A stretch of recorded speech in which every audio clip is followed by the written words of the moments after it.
So when you're dealing with a cloudy pool, our first defense is going to be making sure our levels are balanced. And then once we get that set, we're going to then shock our pools.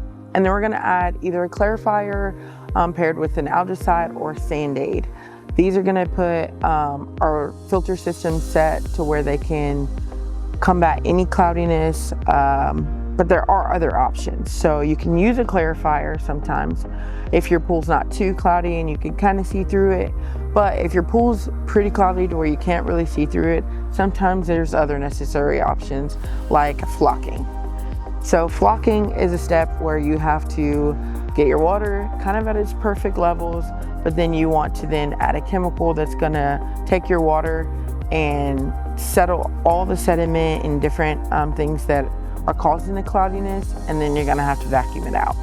So flocking is not always our first choice, but sometimes it's the necessary choice.